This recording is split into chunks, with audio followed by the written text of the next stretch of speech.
G Sudhakaran ആലപ്പുഴയിൽ നിന്നുള്ള ഉശിരൻ സഖാവാണ്. അദ്ദേഹം വിപ്ലവകാരിയാണ്. വളരെ വലിയ ആവേശത്തോടെ അഭിപ്രായം പറയും. ഇടയ്ക്കിടയ്ക്ക് അദ്ദേഹം കോൺഗ്രസ് വേദിയിൽ പോകും. ഇന്നലെ ഏതാണ്ടൊരു കോൺഗ്രസ് വേദിയിൽ ചെന്ന് എന്തോ ഒരു കുന്തവും കുറച്ചൊക്കെ പറഞ്ഞ് ആകെ കുഴപ്പമുണ്ടാക്കിയിട്ടുണ്ട്. അദ്ദേഹം പറഞ്ഞു, ഇവിടെ എന്താണ് ഒന്നാം സ്ഥാനം? കേരളത്തിൽ ഏതാണ് ഒന്നാം സ്ഥാനം? എല്ലാത്തിലും ഒന്നാമനാണെന്ന് കേരളം പറയേണ്ട കാര്യമുണ്ടോ? ഇവിടെ ഒന്നാമനല്ലല്ലോ നമ്മൾ. അങ്ങനെ ഒന്നാമനാണെങ്കിൽ സ്വർണ്ണം മോഷ്ടിക്കുന്നതിൽ നമ്മൾ ഒന്നാമതല്ലേ? നമ്മൾ ശബരിമല അയ്യപ്പൻ്റെ സ്വർണ്ണം മോഷ്ടിച്ചുകൊണ്ട് പോയവരല്ലേ? തിരുപ്പതിയിലോ അതൊരു കള്ളം വന്നല്ലല്ലോ മോഷ്ടിച്ചത്. കള്ളന്മാർ അമ്പലത്തിൽ പോയി മോഷ്ടിക്കും. നിവൃത്തിയില്ലാത്തവർ, അത്യാഗ്രഹമുള്ള കള്ളന്മാർ മോഷ്ടിക്കും. വിഗ്രഹം കടിച്ചിട്ട് പോകുന്ന കഥകളൊക്കെ കേട്ടിട്ടുണ്ട് നമ്മൾ. എന്നാലും ശബരിമല പോലെ ഇത്രയും സന്നാഹങ്ങളുള്ള, സുരക്ഷകളുള്ള, ക്യാമറ സുരക്ഷയുള്ള, രാവും പകലും പോലീസുള്ള, ആയിരക്കണക്കിന് ഭക്തർ വരുന്ന, ലക്ഷക്കണക്കിന് കണ്ണുകൾ ഇങ്ങനെ അയ്യപ്പൻ്റെ ആ ഒരു ചൈതന്യത്തെ നോക്കി നിൽക്കുന്ന വളരെ മഹത്തായ ഒരു ക്ഷേത്രത്തിൽ നിന്ന് ആരും കാണാതെ ഒരു ഉണ്ണികൃഷ്ണൻ പോറ്റി ഇങ്ങനെ പരമ്പിൽ ഇങ്ങനെ കൊണ്ടുപോകും പോലെ, ഡെഡ് ബോഡി കൊണ്ടുപോകും പോലെ പരമ്പിൽ ഇങ്ങനെ ചുരുട്ടി, പരമ്പിൻ്റെ അകത്ത് ഇങ്ങനെ അയ്യപ്പൻ്റെ ദ്വാരപാലക പീഠവും അതുപോലെ 2-3 കുറേ ചെമ്പ് പാളികളും പിന്നെ കുറച്ച് സ്വർണ്ണ പാളിയൊക്കെ ഇങ്ങനെ പതുക്കെ എടുത്തുകൊണ്ട് പോയെന്ന് എന്ത് പറയാനാണ്? അപ്പോഴാണ് ജി സുധാകരൻ അവർ ചോദിക്കുന്നത്, കേരളം ഒന്നാമതാണ്, സ്വർണം മോഷ്ടിക്കുന്നതിൽ ഒന്നാമതാണ്. ഇതെൻ്റെ വാദമല്ല, എൻ്റെ വാക്കുകളല്ല, ജി സുധാകരൻ അവരുടെ വാക്കുകളാണ്.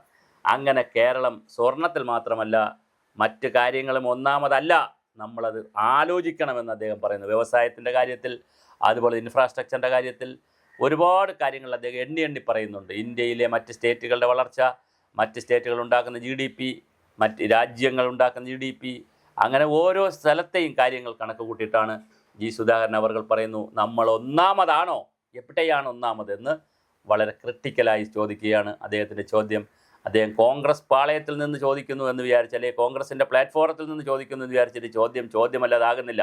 പണ്ട് MN വിജയ മാഷ് പറഞ്ഞതുപോലെ, കുട്ടി ചോദിച്ചാൽ ചോദ്യം കുട്ടിയെ ഇരട അവിടെ നിന്ന് അധ്യാപകൻ കണ്ണുരുട്ടുകയോ വടിയുരുട്ടുകയോ തല്ലേ ചെയ്താലും കുട്ടിയുടെ ചോദ്യമായി തന്നെ ഏറെ നിൽക്കും. ആ ചോദ്യം ചോദിച്ചു കഴിഞ്ഞാൽ പിന്നെ അതിവിടെ കാണും എന്ന് പറഞ്ഞ പോലെ ജി സുധാകരൻ അവർ ചില ചോദ്യങ്ങൾ ചോദിക്കുകയാണ്. പക്ഷേ ചോദിക്കാൻ സമയത്ത് അദ്ദേഹം പാർട്ടിയിലൊരു അനഭിമതനായിക്കൊണ്ട് മാറിക്കൊണ്ടിരിക്കുകയും കൂടി ചെയ്യുകയാണെന്ന് അദ്ദേഹം അറിയണം. ഇനിയിപ്പോൾ ഈ 70 വയസ്സൊക്കെ കഴിഞ്ഞിട്ട് ഇനിയിപ്പോൾ അനഭിമതനായാലെന്താ, അഭിമതനായാലെന്താ, അല്ലെങ്കിൽ ആരായാലെന്താ എന്നുള്ള ചിന്തയൊക്കെ ആയിരിക്കാം.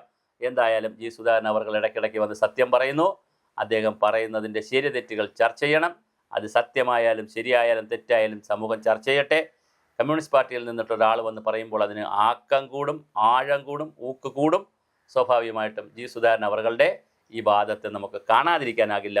അദ്ദേഹത്തിൻ്റെ ചർച്ചകൾ നമുക്ക് വീണ്ടും സമൂഹത്തിൽ ഒരുപാട് അലകളുണ്ടാക്കുന്ന ചർച്ചകളാണ്. എന്തായാലും സുധാകരൻ അവർ 2 കാര്യം പറഞ്ഞു വെച്ചു. 1, സ്വർണ്ണ മോഷണത്തിൽ നമ്മൾ ഒന്നാമതാണ്. 2, വേറെ എവിടെയാണ് നമ്മൾ ഒന്നാമത് എന്നുള്ളൊരു ചോദ്യം കൂടി ചോദിച്ചിട്ടുണ്ട്.